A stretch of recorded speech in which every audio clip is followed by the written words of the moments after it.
What's going on, everyone? Zero again. Here for you, some Call of Duty Black Ops 2, playing some Kill Confirmed, some of the map Encore. We're using the animated day one here. And before we get into this, I want to talk about the color combinations here for this video.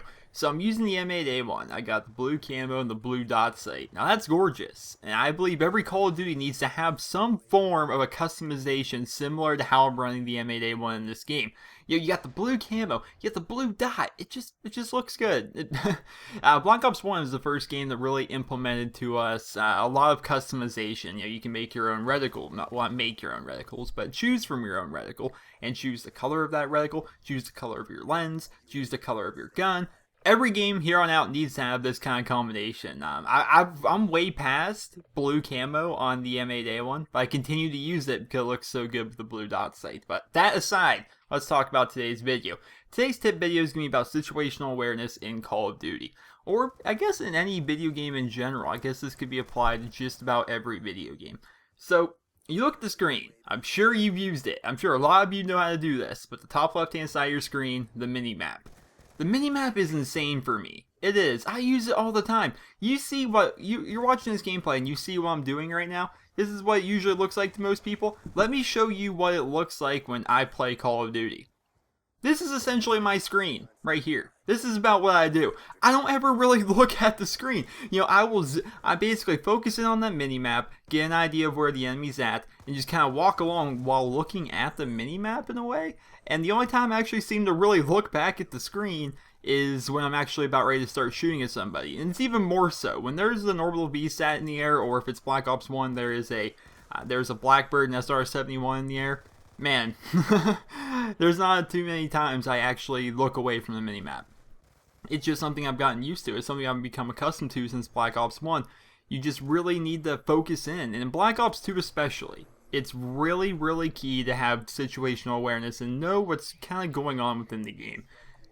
As Call of Duty gets older, as more and more titles come out, it seems as though situational awareness is kind of becoming a dying factor within the series. Now, you go back to Call of Duty 4 and World at War, that was the peak of sound whoring. Sound whoring, if you don't know, is when people buy, a lot of people have done this, I'm sure a lot of you included, is when you go and buy yourself a surround sound headset that connects to your Xbox 360 or maybe your PC or PlayStation or wherever it is you play on. You have this headset on. The headset basically gives you like a 3D render of the audio in your head. So when you're running around, you hear sounds, and you can tell clearly where those sounds were at as if you were there. If I'm walking along and somebody pulls the pin on a grenade behind me, I can pinpoint exactly where behind me he would be as if he were in the same room as me in real life. That's kind of how headsets work. And that's kind of been dumbed down as Call of Duty gets older. Modern Warfare 2 is pretty good. Black Ops 1 was okay. Modern Warfare 3, actually the audio was pretty good in Modern Warfare 3, especially with SitRep Pro. SitRep Pro was just ridiculous. But here in Black Ops 2, you don't have that kind of audio feature. You could have somebody run right up behind you and knife you, and he could be running, jumping up and down, doing whatever he wants, not wearing dead silence. It really doesn't matter. Unless your headset is cranked and you have your audio set to super crunch, you're not going to hear him. You're not going to hear these people. Sound whoring is kind of dead here in Black Ops 2, so it relies a lot more on predicting where the enemy team is going to be, where they're going to be coming from. Like right there, I got shot in the back. I had no idea he was really coming from there, and he ended up getting me. And I couldn't hear him, nothing could happen. It really relies on Black Ops 2, that is. It really relies on you focusing and knowing where you're going on the map and where the enemy teams can be coming from. I say, the old motto for my channel was actually, every game is a learning experience. And it is. Every time you play a game, I play Kill Confirmed, but I'll be damned if I try to lie to you guys and say that I know Kill Confirmed here on Encore, because I don't. I've played a pretty good amount of Kill Confirmed. I've actually got about a 60 win streak in Kill Confirmed, which was ended because they threw us into a game where we were down by 70 tags with 2 minutes to go. That was just bad, but yeah, I play a lot of Kill Confirmed, but not on Encore. It's just a map that doesn't usually get voted for. So in this game, I was just kind of, is freeballing it the term? I don't know, just kind of running around and trying to learn the map and how it's going, and you'll be seeing throughout the gameplay, I kind of get an idea where the enemy team's going to come from. You gotta learn where the spawns are at. Every time you die, get an idea of why that guy was there, where he came from. Call of Duty is almost like a chess match. You think about where the enemy's at, where your team is at, and you try and go in the opposite direction. If you're running with your team, That's kind of a bad thing in some situations. Not all. I mean, if you're all trying to run towards the B flag together to capture, of course, it's a good thing.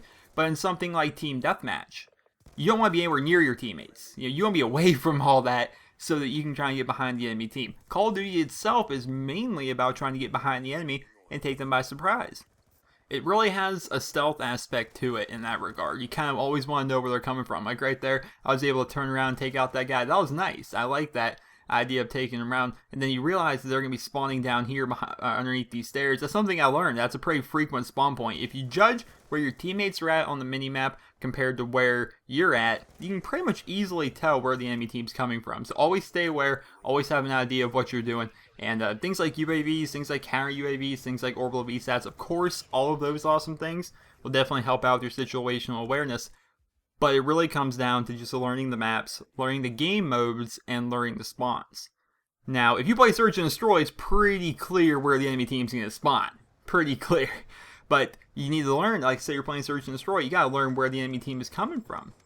You got to learn how to look at what your teammates are doing, which goes back in yesterday's video. Look at what your teammates were doing and kind of play into that. Play into what your teammates are doing and try and become the better person for that. Know your role within the team. Here's a clip of Modern Warfare 3, and I made the mistake of playing Modern Warfare 3 the other night. But I see Foxhound's coming to capture the C flag, and instead of just hopping on it with him, which would usually get a C forward, like it happened many times in this particular match, I go forward and take the guy out. I'm trying to watch for him as he captures the C flag.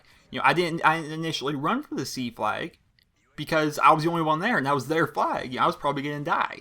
But you wait for your teammate to come up, your teammate hops on the flag, I go in front of him to make sure that nobody can come up and try and stop him from capturing the flag. You gotta do little things like that. Situational awareness is a big key here in Call of Duty, and it kind of plays into yesterday's tip video, which was know your role and adapt and overcome. Two very things: adapt and overcome, know your role within the game. Also, situational awareness, very, very key. So I hope you guys all enjoyed this video. Remember to leave a rating where you guys feel the video deserves, and let me know in the comment section below. Did you guys find this video helpful? Did you guys find this video informative? Situational awareness is a pretty big part of becoming a good Call of Duty player. So I hope you guys all enjoyed. Remember to leave a rating. Hope you guys all have a wonderful day. I was banging 7 gram rocks, that's how I roll. I got one gear.